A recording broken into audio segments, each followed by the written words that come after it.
Hello. I will be reading for you tonight Chapter 7 of Part 2 of A Sacred Sorrow by Michael Card. Everything a person could imagine losing, Job lost. He was the target of practically every sort of pain and loss a human being can know. He was the successful businessman who experienced sudden and total financial ruin. He was the AIDS patient, hopeless and beyond all cures, full of sores, abandoned by his friends. He was the victim of a senseless terrorist attack. He was the parent who lost not one, but all his children in an unthinkable catastrophe. As the intensity of these torments crashed down upon him in progressive waves, Job deals with the sorrow as best he can in varying degrees. The first messenger tells of the loss of some of his livestock and the servants who are attending them due to an attack by the Sabaeans. The second messenger tells of what appears to be an attack by God himself. The fire of God has fallen from the sky and killed the sheep and more of his servants. The next messenger tells of the Chaldeans' attack on Job's camels and of the execution of still more of his servants. The book speaks of no response from Job upon hearing any of these dreadful reports. Apparently, he was able to cope with these losses somehow on his own. Job had felt the enmity of the Sabaeans and Chaldeans before. Even the fire from God that struck his sheep, certainly natural disaster, was nothing new.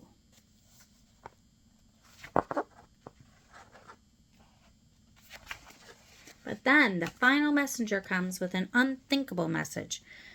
A mighty wind had blown in from the desert, striking the four corners of one of the homes of his children. They had all been together at one of their frequent celebrations. No building could have survived such an assault. A wind striking from four directions at once? They are, all of them, dead. How could Job find it in himself to deal with this final message?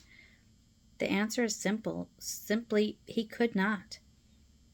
He could see in his mind's eye each of his precious children lying there in the rubble. In the split-second flash that only the human brain can create, he saw them, all as infants, learning to walk. He could hear the stammering of their first words. He remembered them growing to adulthood, getting married, having their first children. He could see it all, could see them all, each one of their precious faces. And now they were simply gone. It is vitally important to really hear the first two words of chapter 1, verse 20. They say it all. Quote, at this, quote, it reads, Job got up, tore his robe, and shaved his head. These were the prescribed cultural things he knew and could do without thinking in his numbed state. They would have been expected of him by his community. For the lack of a better term, Job made the motions of entering into mourning. What he does next, however, is totally unexpected, even unimaginable. Until this moment, nothing remotely looked like it happened in the Bible. Till now, Job had responded as he should have, as he was expected to respond, as you and I would probably respond. What he does next seems unthinkable, almost impossible.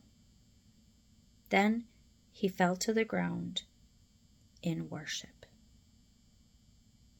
That response alone determines the rest of his experience in the book, both good and bad.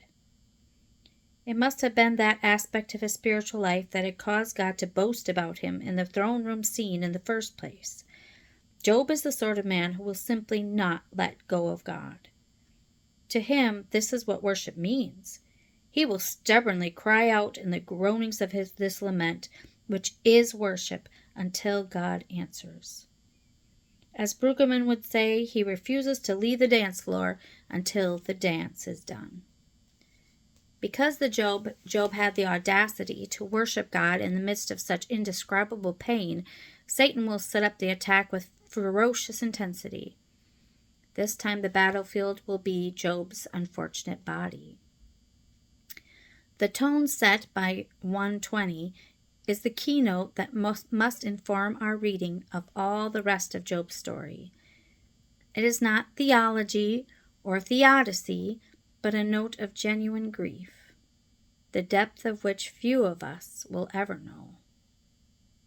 In the least, it is inadvisable, at most impossible, to reduce the laments in the book of Job to a simple outline. Though, as we shall see, there are forms within lament, it follows no preset or predictable formula. There are roughly, however, 5 focused songs of lament that we hear from his lips. Chapter 3, verses 1 to 26. After their week-long silent retreat is over, after he has had all that time to ponder the alternatives in his mind, Job has concluded that he will curse the day he was born. If only he had died at birth, none of this would have happened. He would have blissfully gone to wherever it is that infants who die at birth go. Job's uncertainty about life after death and heaven is one of the indications of the great antiquity of the book. This self-curse is really a form of emotional suicide.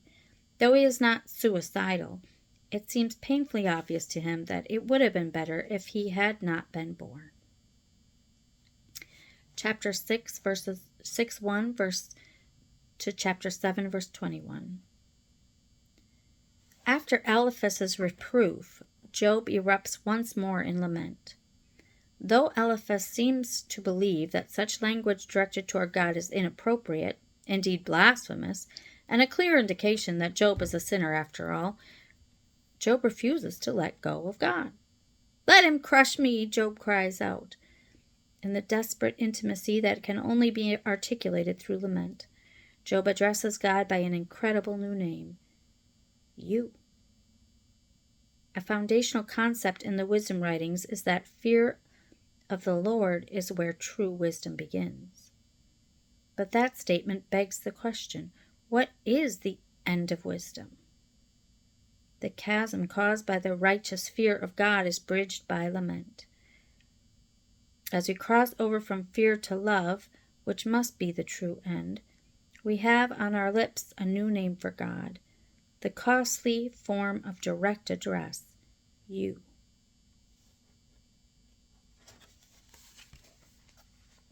Chapter 10, verses 1 to 22. After engaging Bildad in a debate over the central issue of retributive justice, Job renews his insistence on his own innocence. "I know I am not guilty," he says. Chapter 13, 17 through 14, 22. Finally exhausted by nitpicking of his friends and the silence of God, Job goes to a place that most laments inevitably go. He laments the absence of the presence of God. "Why do you hide your face from me?" Jesus will echo the same dark lament from the cross. Chapter 29, verse 1 to 31:40. Job has endured the criticisms and insinuations of his friends for long enough. This, his final lament, reflects the tone of his exhaustion. In spite of his friends and their tiring theological arguments, Job still struggles to keep one swollen eye on God. He grapples to hold on to him, not as a topic of discussion, but as his last reason for hope. "God has disarmed and humbled me," he moans. We must never lose sight of the fact that all these laments flow from the first faithful response in chapter 1, verse 20. Then he fell to the ground in worship. They are all connected to that initial act of worship by the threads of lament that weave together the fabric of the entire book. Job stubbornly insists on maintaining the dialogue with the God who, for a while longer, remains infuriatingly silent. He continues to offer up to him all his suffering, his suicidal groanings, his confusion and hurt, even his own deep disappointment with God. He has come to the desperate understanding that there is no other place to take them but to God. They are the only offering he has left. He can't not lose now because he has nothing left to lose. Despite his heartbroken and heartbreaking accusations against God, that he no longer sees nor cares. Job sees with a crystal clarity provided by suffering that he simply has no place else to go. Today we would ask Job to leave all those negative comments at the church door. They are not appropriate to, nor do they fit inside the narrow confines of our definition of worship. And so, likewise, those of us who have nothing else to offer but our laments find the door effectively closed in our faces.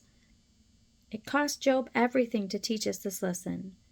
It is time we learned it. Worship is not only about good feelings, joy, and prosperity, though they are at the heart of it. If this were true, then according to the modern American understanding of worship, the poor have nothing to say, nothing of value to bring to God. While Jesus would pronounce a blessing on those who mourn, we pronounce this curse. Those who labor and are heavily laden can find no place in our comfortable churches to lay their burdens.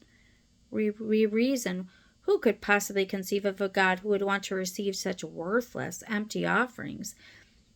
But Job clings to such a God, one who encourages us to offer everything to him, every joy and every sorrow, all our broken hearts, all our contrite spirits, because he is worth it.